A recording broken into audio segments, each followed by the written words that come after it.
Bismillahirrahmanirrahim. Assalamualaikum warahmatullahi wabarakatuh. Alhamdulillahirabbil alamin wassalatu wassalamu ala sayyidina Muhammadin wa ala alihi wa ashabi ajma'in amma ba'du. Bapak-bapak, ibu-ibu, saudara-saudari sekalian yang berbahagia, alhamdulillah hari ini kita bisa melakukan ngaji bersama kitab Tafsir Jalalain. Bismillahirrahmanirrahim.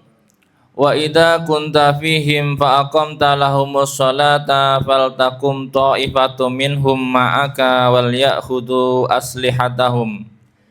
Fa idza sajadu fal yakunu min waraikum wal ta'ti ta'ifatun ukhra lam yusallu fal yusallu ma'ak wal ya'khudhu khidrahum wa aslihatahum waddalladina kafaru law taghfuluna an aslihatikum wa amtiatikum wa yamiluna alaikum mailata wahidah. Al-ayah, panjang ayatnya. Wa in kunta fihim, wa in kunta ketika kamu berada wahai Muhammad fihim di dalamnya. Ini masih melanjutkan ayat sebelumnya tentang bolehnya mengqashar ketika ada ancaman dari orang-orang kafir atau dari musuh ya. Kemarin kita bahas wa idza darabtum fil ardi falaisa alaikum junah an taqsuru minas shalah ya. Nah, wa idza kunta fihim ketika Nabi Muhammad ada di dalam rombongan pasukan perang. Dulu itu gini Pak, fa aqamta lahumus shalah, maka dirikanlah sholat, faltakum ta'ifatum minhum, ma'ak separuh sholat duluan, wal ya'khudhu aslihatahum, tapi tetap membawa senjata. Jadi Bapak Ibu bisa bayangkan sholat tapi senjata itu harus nempel di badan Pak. Nah konsep itu sekarang itu diambil sama tentara Pak. Tentara itu nggak boleh lepas dari senjata, bahkan tidur itu harus tetap senjata itu nempel. Tidur dengan kewaspadaan. Kalau senjata ini sampai hilang itu nggak boleh kalau tentara sekarang itu ya. Tidur pun harus setengah sadar gitu kalau nggak salah. Nah Allah juga begitu. Jadi sholat pun itu pakai senjata itu boleh. Termasuk pakai tas Bapak Ibu. Bapak Ibu kalau di Indonesia itu kan sering tas itu ditaruh di jauh ya. Nah kalau Bapak Ibu pernah ke Mekah itu taruh tas itu harus nempel Pak. Kenapa? Karena kalau nggak nempel hilang Pak. Kadang ada oknum-oknum yang ketika kita sholat tas kita dibawa lari Pak. Itu saya pernah menemani atau pernah menyaksikan langsung ya. Maksudnya Anda bisa bayangkan orang pakai kain ihram, namanya orang Indonesia itu saking husnudzonnya ya, menganggap semua tempat itu aman. Tasnya ditaruh depan kayak di Indonesia. Jadi yang dia sholat, diambil tasnya Pak lari. Nah, lemahnya orang Indonesia itu di sana itu nggak berteriak. Padahal konsepnya di luar negeri itu kalau Anda barangnya diambil orang itu pertama yang harus dilakukan teriak. Nah, orang Indonesia itu loh hilang Pak sudah seluas itu. Jadi nanti kalaupun ketemu tasnya doang Pak, isinya sudah itu kalau ketemu.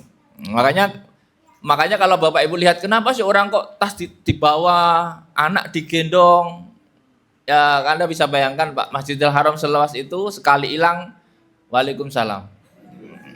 Artinya begitu ya. Ini makanya kalau Bapak Ibu sholat pakai tas itu enggak apa-apa. Cuman rada-rada kedonyan, kata kalau orang-orang Indonesia menganggap orang sholat pakai tas itu katanya kedonyan. Lah kalau tasnya isinya duit semua loh Pak. Laptop mahal misalnya. Pas sujud tiba-tiba laptopnya hilang kan banyak pencuri tuh ngambilnya pas sujud tuh. Makanya kalau sholat terus tasnya hilang itu yang salah dirimu Pak. Yang punya tas, bukan orang lain. Karena di sini aturannya kalau kamu tidak merasa aman, ya maka tetap harus dipanggul senjatanya. Wa amtiatikum di sini ya.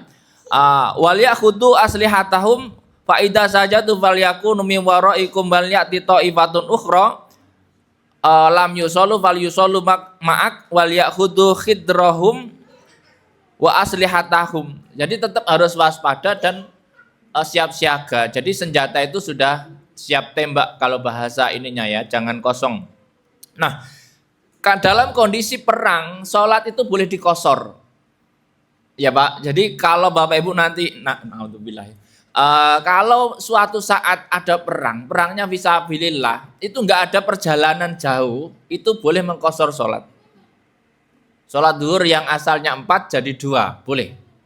Nah, karena Nabi ada dulu, orang itu semuanya pengen berharap berjamaah sama Nabi. Maka sholatnya separuh-separuh. Nabi sholat 2 rakaat, tetapi 1 rakaat ini separuh pasukan sholat 1 rakaat sama Nabi, 1 rakaatnya dilanjutkan sendiri, terus salam dia. Nabi masih menunggu 1 rakaat lagi, pasukan yang kedua baru makmum lagi dapat 1 rakaat kedua bernama Nabi, nanti 1 rakaatnya menyelesaikan sendiri. Tapi kalau sekarang enggak usum, karena imamnya enggak ngaruh apa-apa. Artinya ini hanya pada saat Nabi ada. Beda Pak rasanya makmum sama Nabi dengan makmum sama yang lain. Kalau yang lain mah ngapain harus separuh-separuh? Ya gantian saja. Kalau sekarang ya gantian saja. Enggak harus apa istilahnya separuh-separuh. Karena separuh-separuh itu yang satu sholat sambil membawa senjata, yang satu itu menghadap belakang untuk mengantisipasi musuh. Jadi adu geger, ungkur-ungkuran. Jadi yang sholat siaga kalau musuh dari depan, nah yang belum sholat siaga kalau musuh dari belakang. Nanti selesai salam tuker posisi, tetap posisinya begitu. Jadi ini dalam kondisi gawat darurat, sholat itu tetap harus dilaksanakan meskipun boleh kosor. Yang asalnya 4 jadi 2. Nah karena waktu itu ada Nabi, maka setiap sahabat itu pengennya jamaah sama Nabi. Nah akhirnya Nabi itu sholat 2 rakaat, tapi 1 rakaat itu bareng yang rombongan pertama, 1 rakaat bareng rombongan yang kedua. Jadi masing-masing dapat 1 rakaat bersama Nabi. Kalau sekarang dipraktekkan nggak boleh. Ini nggak mungkin masjid misalkan separuh, terus ngecekin sendiri, balap imam, seolah balap imam kalau konsep ini. Jadi Rasul setelah rakaat pertama berdiri, lalu yang pasukan ini menyelesaikan. Jadi makanya Bapak Ibu kalau ada imam nunggu makmum itu boleh saja dalam kondisi berdiri. Sudah selesai Al-Fatihah, sudah selesai baca surat, mungkin imamnya itu ada merasa ada makmum yang lari-lari buru-buru. Tunggu sebentar enggak apa-apa. Jangan malah di prank. Jangan lah ya. Apalagi makmumnya bilang tunggu woi. Ya. Kadang kan ada ya yang pengen selalu dapat rakaat pertama bersama imam gitu kan barangkali ya. Tapi ya nunggunya nggak boleh lebih lama daripada itu. Nunggunya sampai 5 menit mesti makmumnya yang sudah dari awal ngamuk-ngamuk. Apa maksudnya? Nah gitu ya, kecuali nunggunya sambil baca ayat lagi, itu kan nggak apa-apa ya. Atau nunggu itu saat duduk tasyahud akhir. Misalnya, kok nggak salam-salam imamnya? Ternyata masih ada nunggu, kasihan orang masih ada 1 orang yang mungkin ketinggalan atau apa. Tapi ya jangan lama-lama ya, nunggunya itu ya secukupnya lah. Biasanya kan ada orang nunggu. Nah biasanya kalau imam sekarang nggak tahu, kalau nunggu biasanya dengan membaca surat yang agak panjang itu juga bisa nunggu ya. Wa idza kunta fihim fa aqamta lahumus shalah faltakum ta'ifatun minhum ma'ak, maka berdirilah atau lakukanlah sholat sebagian rombongan dari mereka ma'aka bersama dirimu gitu ya.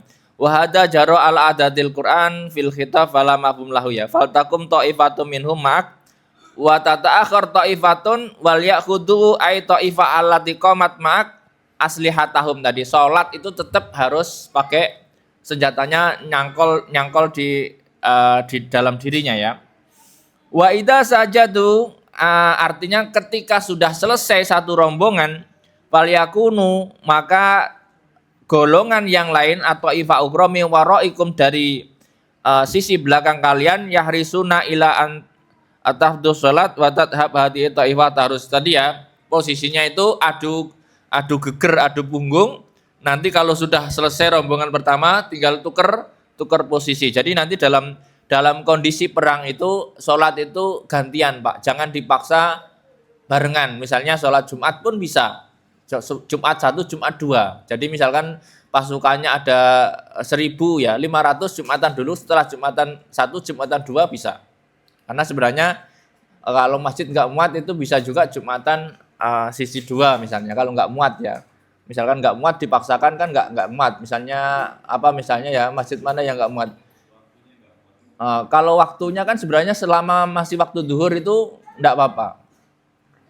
Cuman gitu ya, cuman ya kalau sekarang muat ya jamaahnya takut habis ya. Ya kira-kira begitu. Apalagi sholat selain kalau sholat selain Jumat kan mungkin lebih mudah ya pengaturannya ya. Wa idza sadat wal yakunu tapi dalam kondisi perang saja. Kalau dalam kondisi normal saya kira masih banyak masjid yang cukup ya.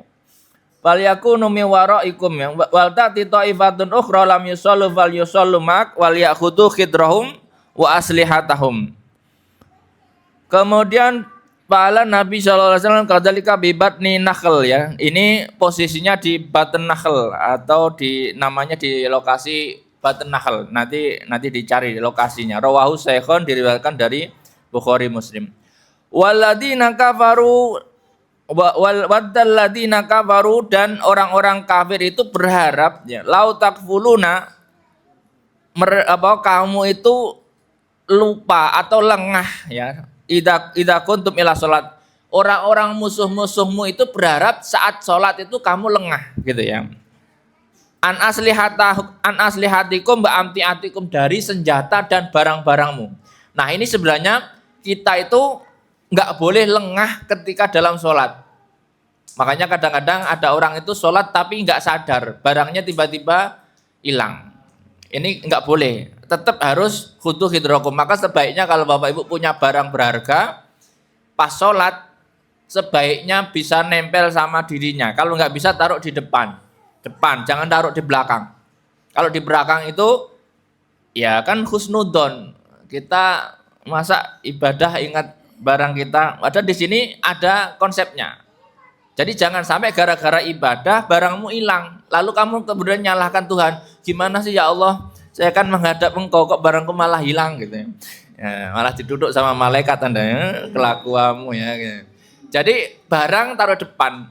Bapak Ibu bisa bayangkan ya, malah lebih aman memang barang itu tidak bersama kita. Kalau misalkan bisa jangan taruh juga.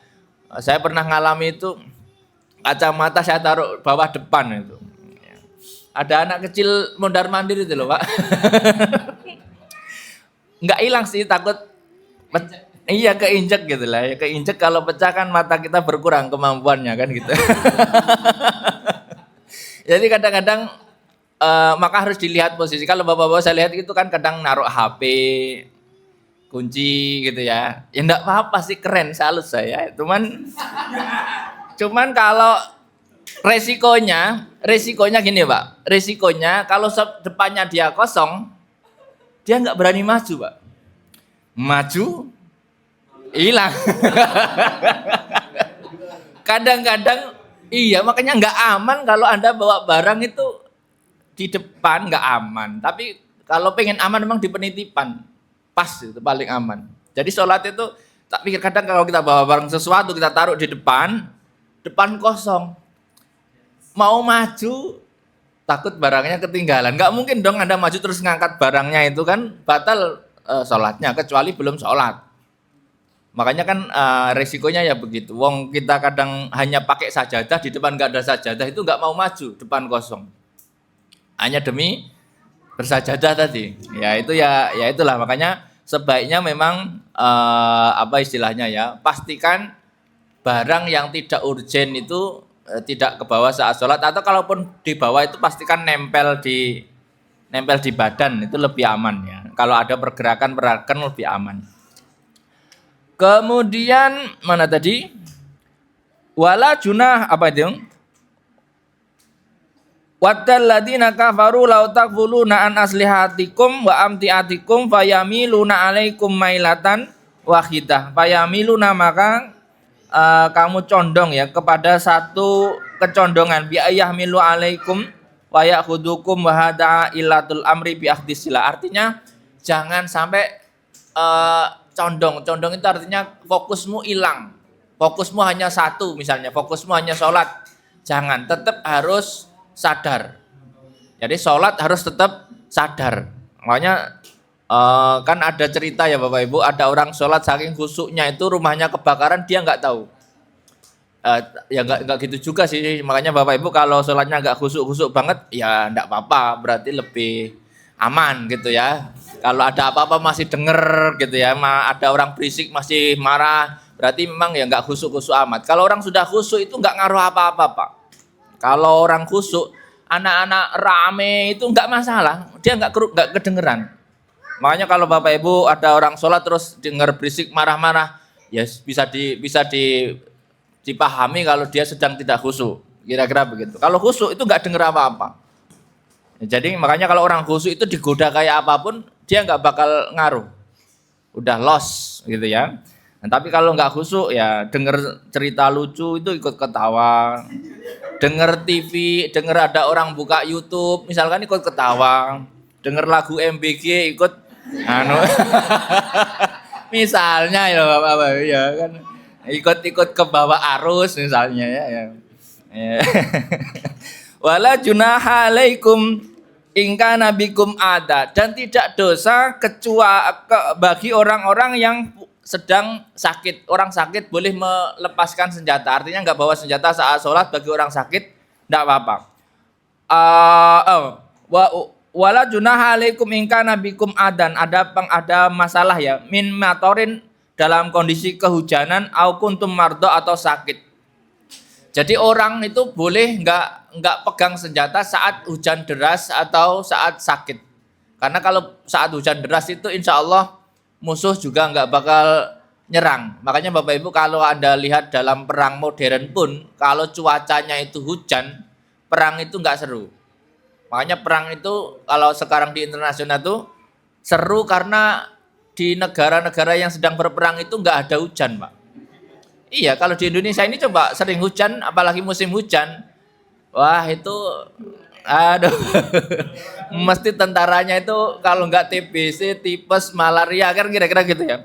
Nah kalau di daerah-daerah sana itu kan nggak hujan Pak, hanya musim dingin, musim panas, musim semi, musim gugur. Jarang sekali hujan. Ya makanya kalau di daerah agak dekat Katulistiwa kan sering hujan. Nah kalau hujan itu insya Allah aman. Perperangan itu kalau hujan mesti istirahat. Nggak ada yang maksain. Pesawat saja agak repot kalau hujan. Helikopter juga agak repot kalau hujan, ya gitu ya. Karena cuaca nggak menentu. Antado aslihatakum ya, mimatorin antado, kamu nggak dosa kalau kondisinya hujan atau sedang sakit ya. Fala tahmiluha wahada yufidu ijabu hamliha inda adamil udur ya. Wa huwa ahadu qaulain li Syafi'i. Artinya membawa senjata saat perang, membawa senjata saat sholat dalam kondisi perang itu hukumnya wajib. Jadi nanti kalau suatu saat ya Bapak Ibu bisa bayangkan ada orang sholat terus senjatanya masih ditenteng. Itu kalau dalam kondisi perang memang begitu aturannya. Tapi kalau nggak perang ya jangan. Tiba-tiba di sini Bapak Ibu Jumatan bawa senjata, tangkap polisi Bapak Ibu ya. Enggak tempatnya gitu, kondisinya berbeda. Kalau kalau boleh senjata yang boleh dipakai hanya keris Pak. Kalau di sekarang itu senjata yang boleh dibawa hanya keris. Kalau kota amal lewat kasih senjata keris. Nah itu ya, boleh itu ya. Tapi senjata yang lain jangan keris. Keris modern ya. Bukan keris zaman Sultan Agung, tapi keris yang modern. Kota amal lewat kasih senjata keris. Nah, aman lah kira-kira begitu. Faida kau mana tadi? Wa khudhu khidrahum, tetaplah waspada ya. Eh, Tadi menurut Imam Syafi'i itu membawa senjata itu wajib. Wasani anau sunnah. Ya pendapat yang kedua itu mengatakan membawa senjata saat sholat dalam kondisi perang itu sunnah. Ada dua pendapat. Kalau Imam Syafi'i mengatakan bisa wajib, bisa sunnah, tergantung kondisi ya. Minal adwi, dari musuh, tetaplah waspada dari musuh. Aitirazu minhu mastata'tum, waspadalah semaksimal Anda mampu. Artinya Allah itu tetap meminta orang berikhtiar semaksimal dia mampu. Enggak boleh orang itu pasrah gelundung watu. Gelundung watu apa istilahnya? Enggak punya rencana, itu enggak boleh. Ya, tetap harus punya waspada. Innallaha adalil kafirina adabam muhina. Sesungguhnya Allah menjanjikan kepada orang-orang kafir adab yang menghinakan. Allah itu menjanjikan kepada orang-orang kafir adab yang menghinakan, tetapi orang-orang mukmin dalam kondisi perang harus tetap berwaspada semaksimal dia mampu. Enggak boleh dia itu doa saja. Makanya kalau ada perang orang mukmin ya harus punya senjata yang canggih, Pak. Jangan terus senjatanya bambu runcing lagi mengandalkan doa. Enggak boleh, enggak cukup itu. Makanya kalau ada pemimpin suka belanja senjata, biarin, Pak. Barangkali ya, itu bagian dari kewaspadaan. Soalnya daripada kita nggak waspada, tiba-tiba dicaplok, hilang kita, tambah susah nanti, kan kira-kira begitu. Ya, barangkali bagian dari kewaspadaan itu begitu. Tetap harus waspada. Dunia berubah sewaktu-waktu. Tiba-tiba perang, tiba-tiba naik BBM, misalnya, kan siapa yang tahu ya, misalnya yang harus waspada. Makanya Bapak Ibu kalau punya motor, punya mobil, penuhin dulu. Jangan nunggu besok, penuhin. Kan kita harus waspada. Senjata kita keluar rumah itu harus siap siaga. Siapa tahu besok BBM habis, kan? Repot kira-kira ya. Nah, makanya saran saya kalau Bapak Ibu punya motor, mobil, sebelum pergi penuhin dulu ya. Jangan nunggu pas pergi. Fa idza qadaytumus shalah, ketika kamu sudah selesai salat, faragtum minha fadkurullaha, maka berzikirlah, mengingat Allah. Jadi ini bisa seperti yang dilakukan Bapak Ibu sekalian kalau habis sholat itu berzikir, mengingat Allah. Kenapa? Ya karena kadang-kadang sholat itu tidak sempurna. Apalagi sholat yang dalam kondisi perang, Pak, itu mesti nggak sempurna. Bapak Ibu kalau sholat dalam kondisi perang, baca Fatihahnya mesti borongan. Misalkan begitu, nggak perang saja borongan misalnya. Tajwidnya mesti babak belur misalnya, enggak apa-apa juga, tapi setelah sholat istighfarlah atau ingat Allah supaya menyempurnakan tadi. Kenapa sih orang zikir setelah sholat? Siapa tahu pas sholat tadi itu ada yang enggak sempurna. Ya, makanya kalau Bapak Ibu ada orang kok habis sholat langsung lari, itu merasa sholatnya sudah paling sempurna. Kepedean. Padahal perintahnya itu kalau sudah selesai sholat tetaplah berzikir. Karena bisa jadi sholatnya tadi itu tidak sempurna. Pas sholat ingat kunci, ingat BBM naik, ingat apa misalkan ya, protes macem-macem lah ya. Misalnya, mesti nggak tahu Bapak Ibu kalau selama seumur hidup itu sholat paling khusyuk kan bisa jadi dihitung jari bisa, nggak setiap hari khusyuk. Tapi nggak tahu sih kalau ada yang setiap hari khusyuk, ya alhamdulillah ya, luar biasa berarti. Cepat berarti sholatnya itu, seset nggak kepikiran apa-apa ya. Kalau sholatnya agak lama saya yakin udah khusyuk gimana, kadang ngerasain imamnya ini nggak sujud gitu ya. Sholat mau jadi pahala banyak malah ngerasain imamnya ya, nggak jadi pahala ya. Nanti terus ngobrol sama temennya, tadi imamnya tambah 2 lagi. Sus nggak jadi plus tambah minus nanti.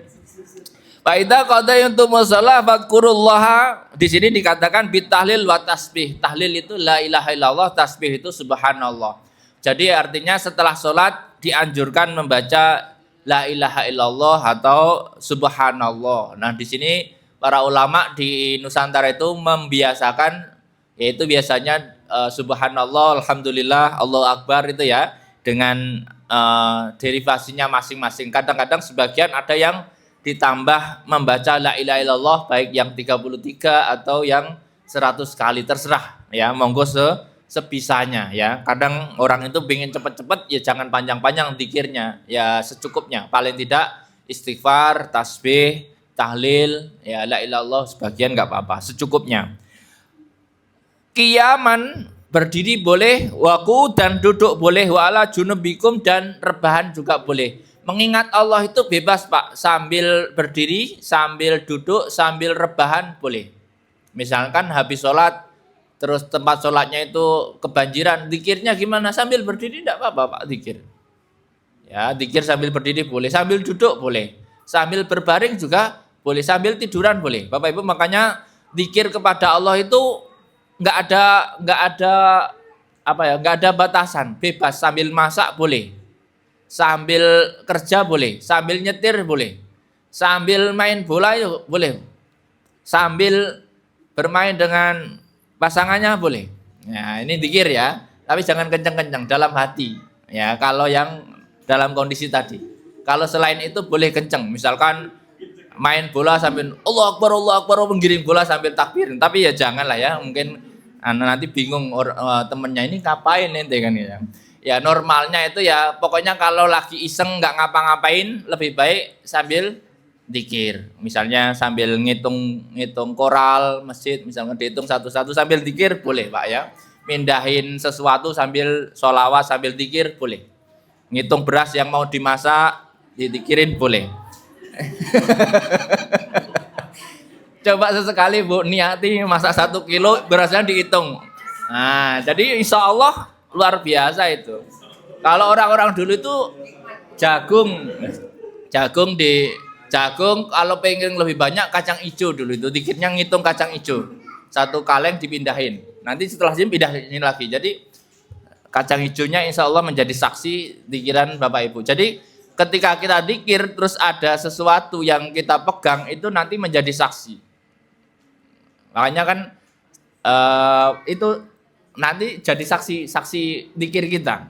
Makanya kalau dikir, kenapa ada orang dikirnya pakai tasbih, nanti tasbihnya itu jadi saksi. Kenapa dikirnya di tempat itu nanti jadi saksi. Makanya kalau Bapak Ibu kemana-mana terus dikir terus, setiap tempat yang dilalui itu nanti jadi saksi. Makanya penting kita membuat apa istilahnya jejak digital. Kalau dalam bahasa kita, kemana-mana jejak digitalnya itu dikir, di sini dikir. Jangan kebalik, di mana-mana bikin jejak digital itu maksiat. Di sini misuh, di sono misuh, di sini misuh. Nanti jadi saksi juga. Misalkan gitu ya. Jadi kebalikannya begitu. Wa idza qadaitum shalah fadhkurullaha qiyaman wa qu'udan wa ala junubikum. Faidat maknantum, ketika kamu sudah dalam posisi aman, fa aqimus shalah, maka dirikanlah salat dengan sempurna. Jadi kalau dalam kondisi perang tadi itu boleh qashar, boleh salat yang cepat gitu ya.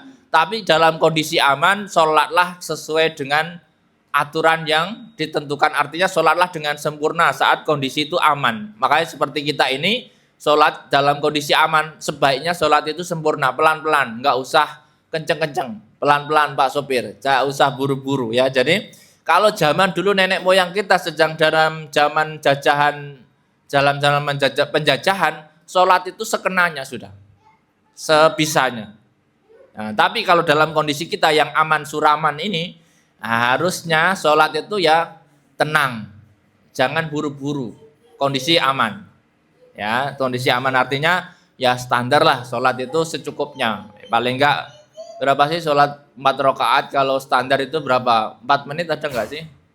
Ada ya, 4 menit ya. Enggak tahu 4 menit apa 2 menit Pak? 4,5. Enggak apa-apa ya sujud. Nanti sujudnya agak lamain dikit lah biar bebas Pak. Yang penting tumakninah ya, tumakninahnya aman. Wa aqimus sholata wa bi huquqiha inna sholata kanat alal mu'minina kitabam mauquta. Sesungguhnya sholat bagi orang-orang mukmin adalah kewajiban yang berbasis waktu. Jadi sholat itu berbasis waktu, maka artinya gini, dalam kondisi aman jangan sampai sholat itu dijamak. Misalkan nggak ada apa-apa tiba-tiba sholatnya jamak, kenapa? Tadi lupa. Nah itu namanya jamak. Jamak kelupaan, nggak boleh artinya. Misalnya kamu kok baru sholat duhur? Iya tadi ngopi, lupa belum sholat duhur. Artinya nggak boleh begitu. Tapi terus sholat duhurnya nggak dilakukan, ya tetap dilakukan. Tapi jangan begitu. Sholatlah duhur pada waktunya. Duhur itu kan dari tergelincirnya matahari dari atas sampai sholat asar, asar sampai maghrib, maghrib sampai isya, isya sampai subuh, subuh sampai terbitnya matahari. Jadi nggak ada alasan kita itu nggak bisa melakukan sholat sesuai dengan waktunya. Ya makanya sholatlah sesuai dengan waktunya. Kapan waktunya? Ya tadi masih banyak waktunya. Nggak harus di awal waktu, tapi di awal waktu itu lebih utama dibanding tidak di awal waktu. Kemudian mana? Miqdar waktiha falat tuakhir anhu wa nazala lama bahasa dulu ini karena ada sahabat Nabi ketika disuruh menyusul Abi Sufyan itu mungkin kelewat. Karena mungkin orang itu kalau sedang sibuk, sedang kerja, sedang bepergian atau sedang ada masalah, biasanya sholatnya itu keteter. Misalnya ya kalau ada pedagang, biasanya kalau lagi rame-ramenya itu sholatnya kadang keteter. Pedagang utamanya pedagang yang pelayanan, Pak. Biasanya Allah itu menggoda orang yang begitu itu dengan laris di jam-jam sholat. Makan siang itu laris, makan malam saat maghrib sampai isya itu risiko juga. Saya amati paling rentan itu kalau maghrib ke isya karena jam makan malam. Apalagi yang punya resto ya, yang kerja di restoran itu saya lihat ini mungkin nggak dia punya kesempatan sholat. Kalau misalkan orangnya sedikit nggak bisa gantian. Kalau bisa gantian mesti lebih aman. Makanya kadang-kadang ini peringatan penting bahwa tetap bagaimana supaya kondisinya itu bisa sholat. Utamanya bagi pengusaha-pengusaha yang punya karyawan yang jangan sampai saat rame-ramenya itu orang sholatnya jadi hilang. Itu yang bahaya ya. Biasanya yang paling sempit waktunya adalah waktu maghrib. Karena waktu maghrib biasanya banyak orang sedang makan malam. Dan apa istilahnya ya, rame-ramenya gitu ya. Makanya coba disesuaikan lah, dikasih waktu untuk dia sholat ya. Karena kadang-kadang dipaksa melayani pelanggan supaya tidak kecewa pelanggannya. Tapi ya mungkin silahkan diatur ya. Wala tahinu fibtighail qaum, dan jangan merasa lemah fibtighail qaum dalam memburu kaum ya, orang-orang musuh kafir ya misalkan ya.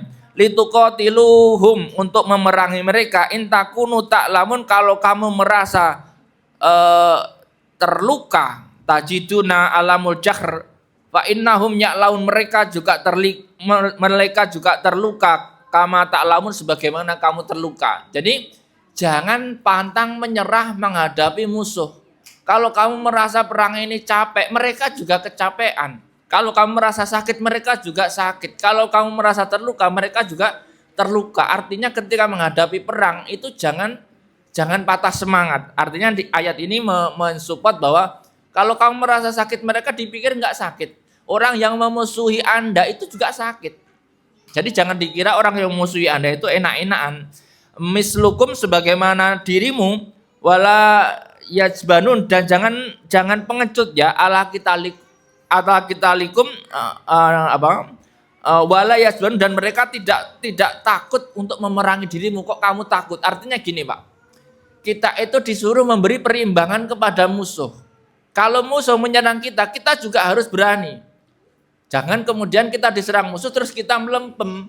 Wassalam, nggak boleh. Sebagai orang mukmin kalau sedang diserang maka harus memberikan perimbangan, keberanian. Kalau Bapak Ibu lihat perang yang sekarang terjadi itu bagus. Pokoknya nggak boleh merasa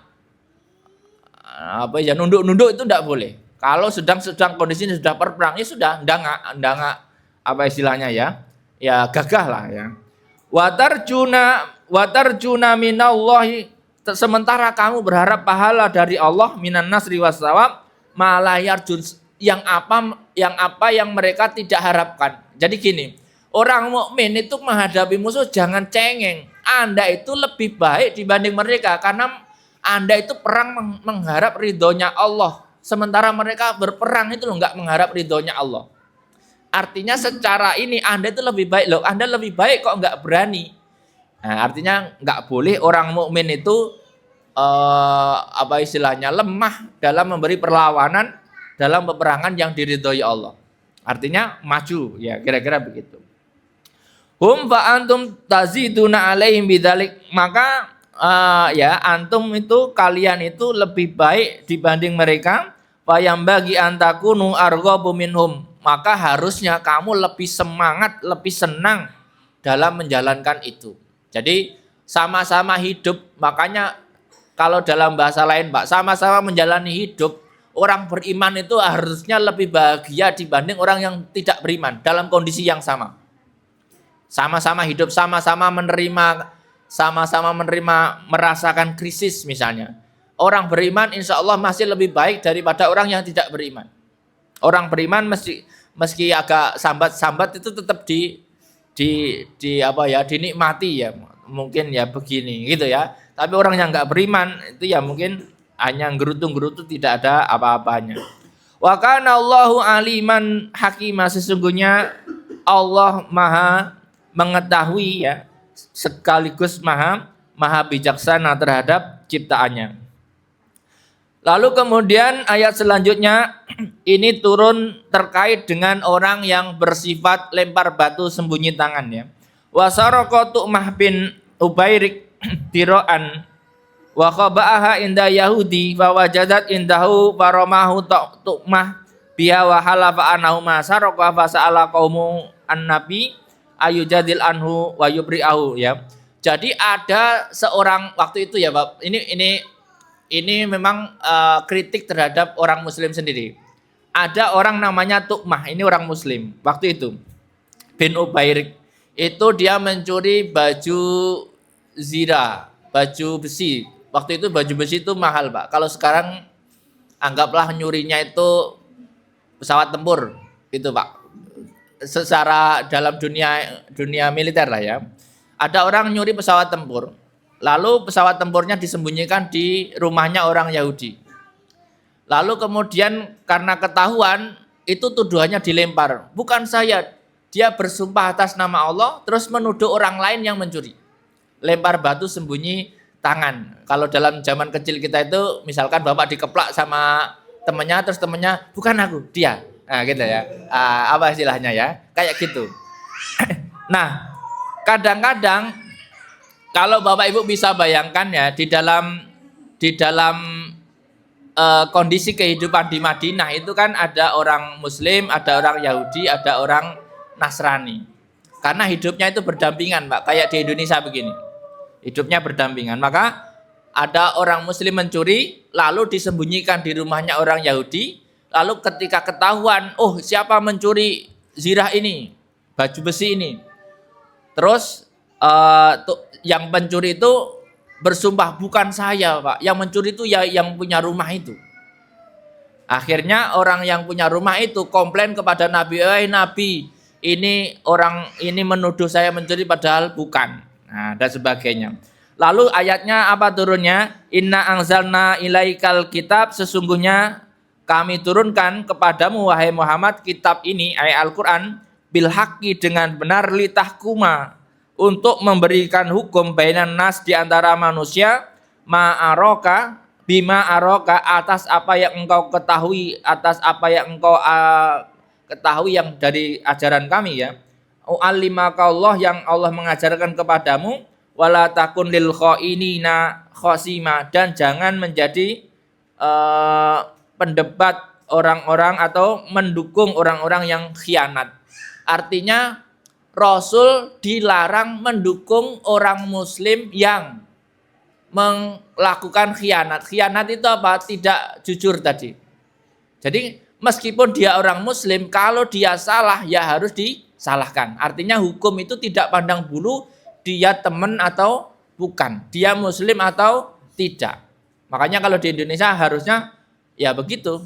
Hukum itu ya tidak peduli ini satu partai atau tidak, satu ormas atau tidak. Ya pokoknya kalau salah ya salah saja harusnya. Tapi nggak tahu di lapangan bagaimana. Harusnya, idealnya. Makanya Bapak Ibu kalau lihat di dalam hadis lain tentang pencurian, Rasul sampai bersumpah, lau anna Fatimata binti Muhammadin saroko laqata'tu yadaha, gitu ya. Kalau saja Fatimah bin Muhammad binti Muhammad itu mencuri, maka juga akan saya potong, kata Nabi. Itu menunjukkan bahwa hukum dalam Islam itu harus ditegakkan untuk semua manusia. Kalau salah ya salah. Jadi bukan berarti kalau Islam terus selalu benar, enggak. Sejak Rasul itu sudah begitu. Ya orang muslim makanya ada juga yang seperti itu. Jadi betapa kita tidak membela secara membabi buta. Bapak Ibu misalkan kalau di beberapa tempat kadang-kadang karena bolo itu enggak diproses, Pak. Ini kan boloku, salah benar tak belo, salah benar tetap dibela. Kalau di partai enggak tahu sih ya, benar enggak ya gitu ya. Pokoknya tetap dibela ya. Tapi ya itu bagian dari strategi partai ya. Cuman aturan dalam Islam itu aturan dalam Islam meskipun sesama muslim kalau dia memang mencuri dan menuduh orang mencuri itu nggak boleh dibela karena dia sudah melakukan dua dosa, Pak. Pertama dosa mencuri, kedua dosa menuduh, dosa fitnah, double, Pak. Makanya kalau orang sudah mencuri terus menuduh orang lain yang mencuri, itu dosanya double. Ya repotnya begitu. Maka sebaiknya ya jangan melakukan. Wastagfir dan mintalah ampun kepada Allah. Innallaha kana ghafurur rahima. Sesungguhnya Allah mengampuni, zat yang maha mengampuni dan maha memberikan kewelasan. Wastagfir mimma hamamat bihi. Jadi kenapa ada perintah beristighfarlah? Bukan berarti Nabi itu melakukan pendukungan terhadap orang yang berkhianat tadi, tetapi ada kecenderungan. Coba Bapak Ibu bisa bayangkan, Nabi saja punya kecenderungan untuk mendukung orang yang tadi, yang karena sahabat, karena dekat ya, ada kecenderungan, belum dilakukan. Itu sudah disuruh minta istighfar. Jadi seorang pemimpin itu ketika punya kecenderungan yang salah itu sebenarnya sudah bersalah, Pak. Tapi kalau dia minta ampun ya diampuni. Masih kecenderungan dia. Tapi kalau sudah melakukan ya beda lagi. Ya, di sini kalau wastaghfirillah, nah karena Nabi ini maksum itu apa? Kalau salah langsung ditegur, langsung dibenerin, Pak. Nah kalau kita kalau salah itu nggak ditegur, Pak. Di-loss. Tinggal totalan di belakang, repotnya begitu. Makanya kalau pemimpin sekarang kalau ada kecenderungan yang salah, itu potensinya ya totalan di belakang. Kenapa kok Nabi mungkin ada kecenderungan ke sana? Bapak Ibu bisa bayangkan, Pak, kalau Bapak Ibu sebagai pemimpin, terus anggota itu ada yang melakukan kesalahan, sementara anggota itu yang lain banyak, pengennya kan mendukung anggotanya, Pak. Nah, itu kadang-kadang suara-suara sampai ke pimpinan itu mempengaruhi pimpinan untuk mengambil kebijakan supaya anggota itu diselamatkan. Nah, seperti ini dalam Al-Qur'an nggak boleh. Kamu harus tetap adil dalam memutuskan kebijakan. Kira-kira begitu ya. Wala tujadil anil ladina yahtanuna, jangan berdebat anil ladina yahtanuna angfusahum. Jangan membela mati-matian atas orang-orang yang berkhianat terhadap dirinya sendiri. Artinya jangan kamu sampai melakukan perdebatan gara-gara membela orang yang melakukan kesalahan. Yang melakukan kesalahan dia, kamu yang repot membabi buta membelanya. Menjadi buzzernya. Misalnya. Makanya nggak boleh orang kalau sudah salah melakukan pencurian, melakukan korupsi misalnya, itu sebenarnya kita nggak boleh membela meskipun dia sesama kita. Ya, artinya begitu ya. Tapi ya itu idealnya begitu. Inna iya, tapi ya gitulah ya. Nah, nggak tahu saya. Ya nanti dicek sendiri. Yakununa bil ma'asi ya li'anna wa bala khaba'ahum alaihim, karena ya dia sudah salah ya. Makanya kalau dalam falsafah Jawa itu orang salah itu mestinya seleh.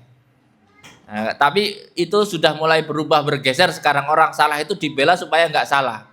Sekarang yang menang yang harus seleh. Yang benar yang harus seleh sekarang itu. Kadang-kadang kebalik-balik di dunia ini sekarang itu ya.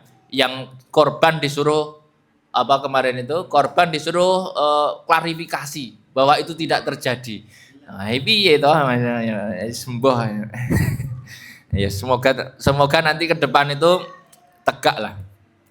Innallaha la yuhibbu man kana khawanan asima. Sesungguhnya Allah tidak menyukai orang-orang yang suka khianat sekaligus suka berdosa. Jadi tadi ya, sudah khianat itu artinya apa? Sudah bermaksiat lalu menuduh orang lain yang melakukan itu. Jadi kayak kemarin apa misalnya ada orang melakukan apa misalkan perzinahan, terus menuduh dari alam mimpi yang menzinahi. Itu kan tuduhan yang dua kali, sudah melakukan dosa lalu menuduh pihak lain yang lain, double. Janganlah ya, pokoknya kalau salah ya seleh dan istighfar. Pokoknya gitu. Jangan kemudian salah terus mengelak terus menuduh orang lain. Yastahfuna, mereka bersembunyi, tukmah wa qamu khaya ya. Tukmah ini bukan satu orang, Pak. Tukmah ini punya kelompok tadi. Dia itu punya kelompok. Makanya sampai Nabi hampir-hampir terpengaruh dari kelompok mereka dalam mengambil kebijakan tadi. Ya, karena kita kan sesama muslim masa enggak dibela. Lah sementara dia kan Yahudi. Tapi dalam prakteknya, faktanya memang yang mencuri itu tukmah. Maka Rasul tetap harus diperintahkan oleh Allah, kamu tetap harus adil meskipun dia bukan orang muslim. Makanya kalau jadi pemimpin kita itu harus adil meskipun kepada orang yang tidak muslim. Karena ajaran Rasul dan Quran itu begitu. Yastahfuna minan nas, mereka malu kepada manusia akhirnya bersembunyi ya. Wala yastahfuna minallah. Tukmah ini adalah contoh orang yang malu kepada manusia tapi tidak malu kepada Allah. Wa huwa ma'ahum, sementara Allah selalu menyertainya dalam ilmunya. Artinya kalau ada orang sudah merasa beriman lalu melakukan maksiat, itu artinya kepada Allah itu enggak punya malu. Tapi malu kepada manusia. Kepada manusia dia nuduh orang lain karena dia malu. Tapi kepada Allah dia enggak malu karena dia melakukan itu. Sementara dia yakin bahwa Allah Maha tahu. Makanya sebenarnya artinya orang kalau sudah beriman harusnya itu dia merasa malu kepada Allah kalau mau melakukan maksiat. Kira-kira begitu ya. It yubayituna ma la yardo minal qaul, di mana menyembunyikan apa ucapan-ucapan yang tidak diridhoi tadi. Tuduhan itu adalah ucapan yang tidak diridhoi. Orang muslim tidak boleh menuduh orang lain meskipun yang dituduh itu orang non muslim, enggak boleh. Ya, jadi enggak boleh menuduh sesuatu yang tidak sesuai faktanya ya. Min asmim alal halaf ala nafyi syirkoh, kemudian bersumpah atas nama Allah misalkan. Kadang-kadang ada orang itu suka bersumpah untuk menghindarkan diri dari tuduhan manusia. Swear. Biasanya nanti Bapak Ibu akan ketemu dengan orang-orang yang sedikit-sedikit sumpah. Wallahi. Nah, itu hati-hati kalau ada orang itu sering bersumpah. Karena dalam aturan ilmu ilmu komunikasi, orang kalau sering bersumpah itu ucapannya nggak bisa dipercaya. Karena kalau dia nggak bersumpah berarti omongannya itu nggak jujur. Makanya orang yang kelihatan jujur itu orang yang tidak pernah bersumpah tapi orang percaya. Nah, orang yang sering bersumpah, orang nggak percaya biasanya biasanya sering berbohong. Lalu dia untuk mengatakan dia nggak berbohong itu dengan bersumpah. Nah, ini kesalahannya bersumpah untuk berbohong. Lebih parah lagi, ya, bersumpah untuk berbohong. Sudah double ya. Berbohongnya dosa, bersumpah atas nama Allahnya untuk kebohongan. dosa lagi, ya kira-kira begitu. Warumiyal Yahud biha, dan menuduh orang Yahudi yang mencuri itu ya. Wa kana Allah bima ya'maluna muhito. Sesungguhnya Allah terhadap apa yang mereka lakukan itu meliputi. Artinya orang itu nggak bisa berbohong atas yang terjadi. Makanya kalau orang berbohong itu pada dasarnya dia itu sadar kalau dia berbohong. Orang berbohong itu sadar kalau dia berbohong karena dalam nuraninya itu dia tahu kalau dia sedang berbohong. Makanya orang berbohong itu tidak bisa membohongi dirinya sendiri. Ya. Ha antum, mereka kamu itulah ya, haulai khitabul qaumi tu'mah, kamu itulah, ini kaum rombongannya Tu'mah tadi. Jadaltum, kamu itu rela menjadi buzzer-buzzernya Tu'mah. Ya, anhum ini bahasa kitanya ya biar enak ya. Menjadi pendukung-pendukungnya golongan Tu'mah ya, anhum dari Tu'mah tadi. Bil hayati dunya, di dalam dunia ini kamu membela mati-matian Tu'mah supaya Tu'mah ini selamat dari hukuman yang diberikan oleh Nabi. Wa ma yujadilillah anhum yaumal qiyamah, nanti di akhirat itu siapa yang mendukung kamu? Siapa yang membelamu? Artinya kamu di dunia ini membela Tu'mah habis-habisan supaya nggak dihukum sama Nabi, tapi di akhirat nanti siapa yang membelamu dari hukumannya Allah? Artinya kamu jangan mengambil kenikmatan yang kecil, menghindarkan hukuman yang kecil di dunia, lalu di akhirat kamu dapat hukuman yang besar, tidak ada yang bela. Artinya ya jangan mengorbankan sesuatu yang besar untuk sesuatu yang kecil. Kalau bahasa Jawanya, jangan buru uplik kehilangan oncor. Masih ingat nggak Bapak Ibu? Kalau sekarang jangan buru lilin kehilangan PLN, misalnya begitu. Misalnya Bapak Ibu ya. Ini contoh saja ya. Jangan karena bedain jualan lilin lalu PLN-nya hilang. Amma yakunu alaihim wakila, atau dari orang-orang yang akan wakil ya tawal amrohum wa yadubu annum la ahad dan yaf'al dali dan sebagainya. Artinya jangan membela mati-matian orang yang bermaksiat di dunia ini, lalu kemudian akhirnya pembela itu di akhirat malah nggak ada yang bela. Jadi ibarat kata apa ya, buzzer orang yang bermaksiat itu di akhirat nanti nggak akan ada yang membela dia. Apa ya bahasanya? Di dunia dia mati-matian belain orang, tapi di akhirat dia sendiri malah berisiko. Jadi membela orang salah itu ikut salah, Pak. Makanya ya begitulah ya. Makanya kalau jadi pengacara, kalau yang dibela itu orang salah, ya dia belum tentu menang, tapi dia dapat bayaran sih, masih lumayan ya. Tapi kalau ini membela bukan pengacara, tapi membela mati-matian, sudah yang dibela ternyata salah, di akhirat itu nggak dapat apa-apa, malah dapat ikut salahnya. Ya jangan sampailah kita membela mati-matian orang yang kita tidak tahu faktanya.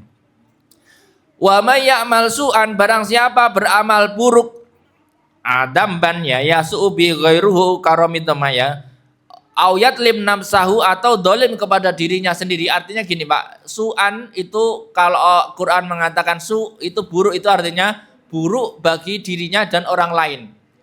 Au yatlim namsahu itu buruk bagi dirinya sendiri. Jadi dari maksiat itu ada dua macam. Ada maksiat yang merugikan orang lain, ada maksiat yang tidak merugikan orang lain.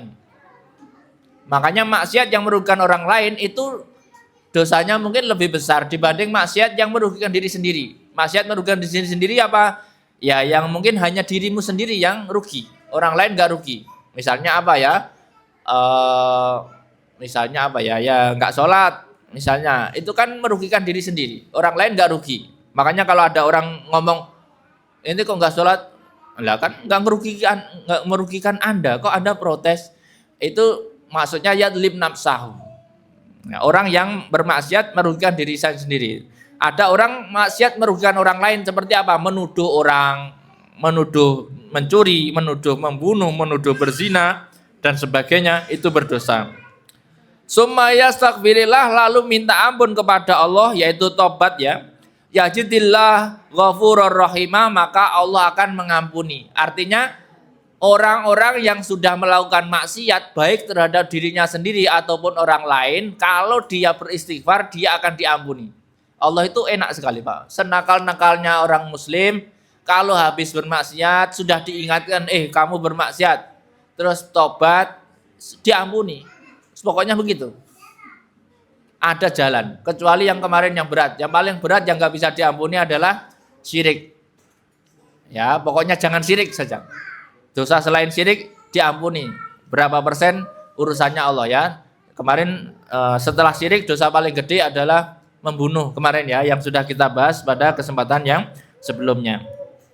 Wa may yaksib isman, barang siapa melakukan dosa, fa inna ma yaksibu ala nafsih, maka dia mencari dosa itu untuk dirinya sendiri. Orang melakukan dosa, dosanya itu untuk dirinya sendiri, tidak bisa dilempar kepada orang lain. Tidak bisa ditukar, tidak bisa diwakilkan, tidak bisa diwariskan. Jadi kalau dosa ya pelakunya, bukan anaknya. Kalau ada orang misalnya berzina, yang dosa itu yang melakukan, bukan anaknya. Cuman kalau di dunia ini faktanya anaknya ikut menanggung dosa. Padahal anaknya sebenarnya tidak berdosa. Anaknya itu normal, enggak dosa. Tapi anaknya menjadi kalau di dunia kehidupan itu disebut anak haram ya. Padahal yang haram itu perilaku bapak ibunya. Jadi harusnya anaknya itu jangan dibilang anak haram ya. Ini punya bapak ibu haram gitu ya. Jadi anaknya kan jadi kena cap negatif, padahal anaknya itu dia positif. Yang negatif itu ya pelakunya. Ini makanya kadang-kadang kita di dunia ini jadi keliru, yang disalahkan anaknya. Padahal yang salah itu harusnya apa istilahnya ya, induknya. Kalau disebut bapak ibunya karena belum sah ya secara ini, apa istilahnya ya, itulah ya, harusnya begitu. Ini tapi nggak usah lah begitu ya, jangan bilang begitu ya, cukup ya prosesnya yang haramnya, tapi hasilnya normal itu. Li'an wabal mana wa may yasib khati'atan wa may yasib isman fa inna ma yasibu ala nafsih wa kana Allah aliman hakimah, dan Allah maha mengetahui dan maha bijaksana fisuni. Artinya orang itu pelakulah yang akan mendapatkan dosa, bukan orang lain. Jadi meskipun dilempar-lempar, artinya gini Bapak Ibu, kalau kita dituduh melakukan maksiat tapi kita nggak melakukan maksiat, tenang saja, karena kita bukan pelakunya. Nah, itu ya, kalau di dalam hukuman kepada Allah begitu, orang dituduh tapi bukan, ya itu nanti tetap pelakunya itulah yang mendapatkan dosa. Cuman memang harus cermat juga, jangan dituduh kita diam saja. Kalau di Indonesia di hukum-hukum yang ini, kalau ada tuduhan ternyata kita enggak, ya harus dibela Pak. Dituduh palsu misalnya, ya harus dibela kalau memang enggak palsu misalnya. Tapi ya monggo. Wa may yasib khoti'atan, barang siapa melakukan khoti'ah itu dosa kecil. Nanti dalam istilah Quran itu kalau khoti'ah itu dosa kecil, dosa yang tidak diniati, dosa yang tidak sengaja itu khoti'ah ya. Au isman, atau dosa besar, barang siapa melakukan dosa kecil atau dosa besar, summa yarmi bihi, lalu dilempar kepada orang lain, barian, untuk nyari aman, faqad ihtamala buhtanan, maka sungguh telah menanggung sebuah apa istilahnya buhtan ya, dosa ya, wa isman, dan dosa mubinan yang jelas. Makanya orang melakukan dosa kecil atau dosa besar maka sungguh melakukan dosa yang luar biasa. Artinya dia double dosanya. Dosa kecil itu misalnya apa ya, tadi ya, nuduh orang apa misalnya, nuduh orang membuat sesuatu palsu misalnya, kan itu urusannya kecil lah ya, enggak dosa besar. Kalau yang besar itu nuduh orang mencuri, nuduh orang berzina, nuduh orang yang dosa-dosa besar, itu nuduh dosa besar.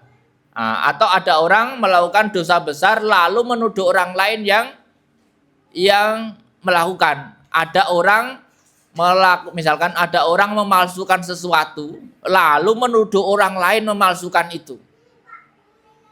Nah, itu dosanya double. Ini dalam aturan Quran begitu. Nggak tahu kalau dalam hukum internasional ini, kalau ada orang memalsukan dokumen, lalu menuduh orang lain memalsukan itu, padahal pelakunya dia, itu sebenarnya masuk dua kesalahan. Satu kesalahan dia memalsukan, satu lagi kesalahan menuduh.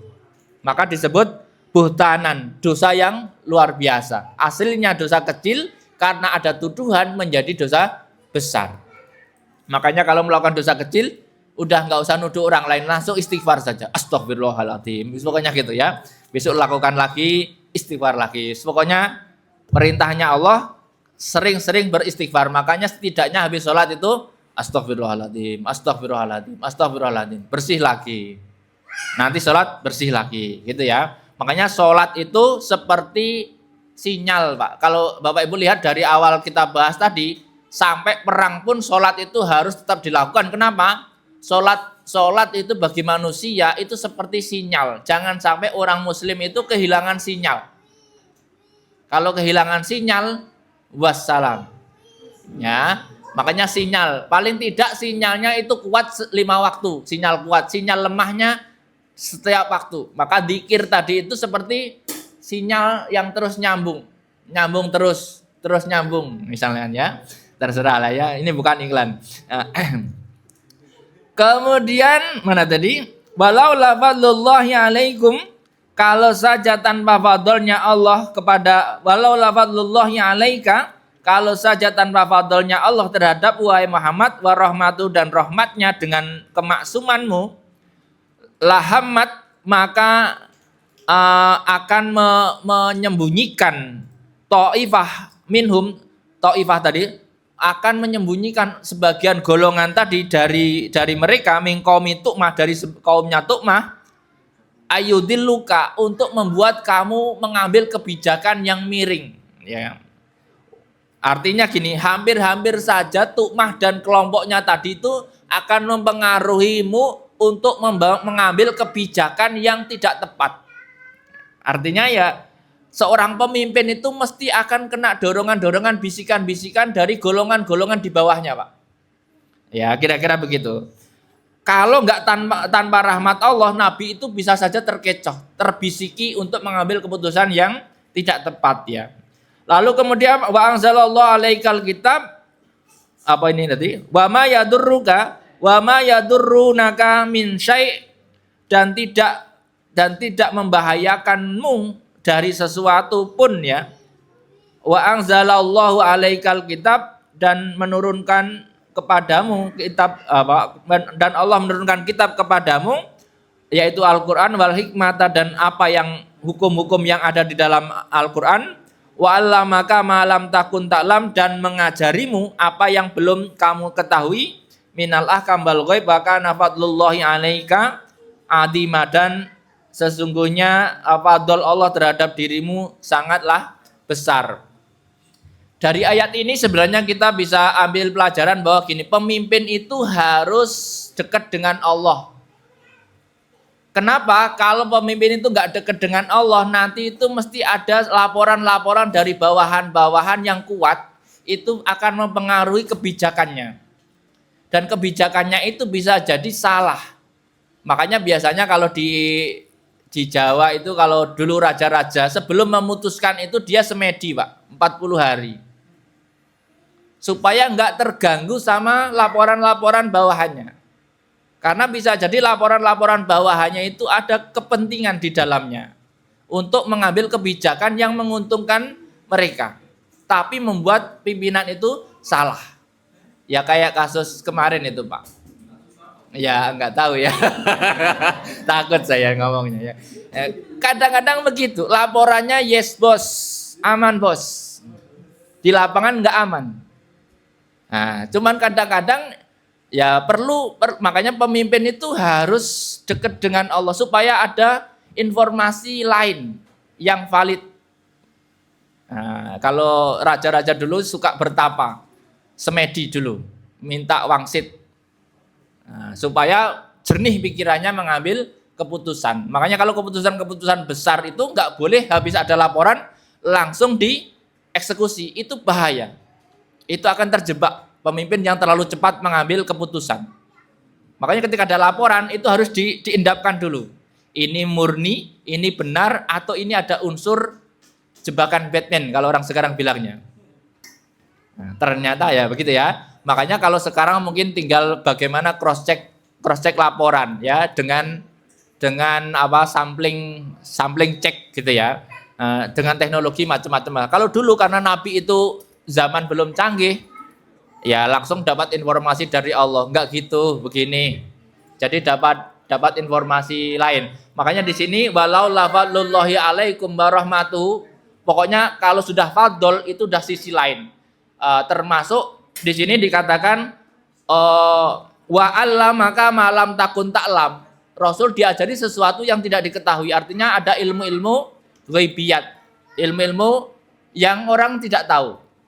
Nanti makanya sebagian pemimpin itu kadang-kadang mengambil keputusan ya karena mimpi. Kayak Gus Dur dulu, saya dapat informasi dari langit begini, suruh mecat ini, saya pecat katanya. Ya tapi kalau diimplementasikan di lapangan kadang-kadang itu masyarakat nggak siap. Dulu kalau Bapak Ibu ingat, Gus Dur itu pernah memecat menteri, terus ditanya, kenapa kok dipecat Gus? Tadi malam saya bermimpi. Dapat informasi disuruh mencat menteri ini, pecat. Itu sebenarnya bahasa komunikasinya ya. Saya kira tetap laporannya ada ya. Tapi kalau zaman Nabi itu begitu. Kenapa kok Nabi memutuskan begini? Padahal menurut kaumnya Tu'mah tadi argumentasinya kuat. Ternyata Nabi itu yang mendapat ilmu dari Allah bahwa yang sebenarnya melakukan pencurian itu ya Tu'mah itu. Tapi menuduh orang lain. Maka di sini ayat ini seolah-olah menyindir Tu'mah dan grupnya bahwa melakukan perbuatan seperti itu dosa dan kalau kamu bertobat itu masih diampuni. Kalau kita pahami secara luas di sini Allah tidak menyebut nama. Nah, tidak menyebut nama itu cukup menjadi pelajaran supaya tidak menjadikan orang itu terhina lebih dalam. Kalau bahasa presiden itu, wahai para koruptor, sadarlah, berhentilah, tanpa menyebut nama.